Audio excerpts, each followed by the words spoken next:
LDF സർക്കാർ അധികാരത്തിൽ വന്നപ്പോൾ പൊതുവിദ്യാഭ്യാസ സംരക്ഷണ യജ്ഞം എന്ന ഒരു മിഷൻ പ്രവർത്തനം ആരംഭിച്ചു. നാടും നാട്ടുകാരാകെയും ഒന്നായി അണിനിരന്നുകൊണ്ടുള്ള പൊതുവിദ്യാഭ്യാസ മേഖലയെ സംരക്ഷിക്കാനുള്ള അണിചേരൽ നടന്നു. അങ്ങനെയാണ് ഇന്ന് കാണുന്ന മാറ്റം പൊതുവിദ്യാഭ്യാസ രംഗത്തുണ്ടായത്. അതിന് 5000 കോടിയോളം രൂപയാണ് സംസ്ഥാന സർക്കാർ ഈ മേഖലയിൽ ചെലവഴിച്ചത്. അതിന് ഫലമുണ്ടായി. നമ്മുടെ പൊതുവിദ്യാഭ്യാസ രംഗമാകെ മാറി. ക്ലാസ് മുറികൾ സ്മാർട്ട് ക്ലാസ്സായി, സ്കൂളുകൾ ഹൈടെക്കായി, നല്ല ലാബുകളും നല്ല ലൈബ്രറികളും കുട്ടികൾക്ക് ആവശ്യമായ സൗകര്യങ്ങളും എല്ലാ തരത്തിലും മെച്ചപ്പെട്ട സ്കൂളുകളും നമ്മുടെ നാട്ടിലുണ്ടായി.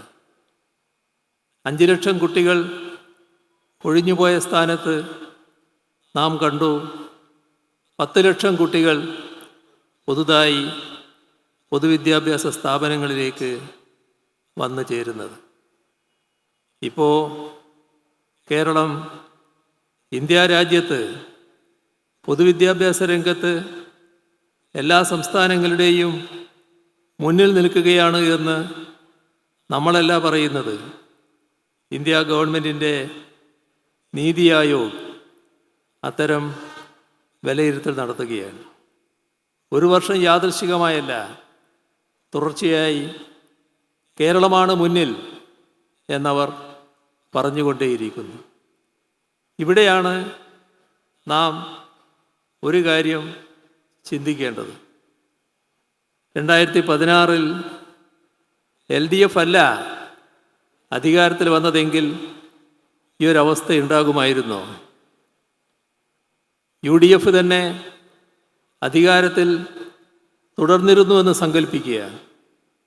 എന്തായിരിക്കും സംഭവിച്ചിട്ടുണ്ടാകുക? അന്ന് കണ്ട 1000 അല്ല, എത്രയോ 1000 സ്കൂളുകൾ അടഞ്ഞു പോയിട്ടുണ്ടാകും. 5 ലക്ഷം കുട്ടികൾ ഒഴിഞ്ഞതിൻ്റെ കൂടെ പിന്നെയും ലക്ഷക്കണക്കിൽ കുട്ടികൾ ഒഴിയുന്ന അവസ്ഥയുണ്ടാകും. നമ്മുടെ പൊതുവിദ്യാഭ്യാസ മേഖലയാകെ തകർന്നു പോയിട്ടുണ്ടാകും.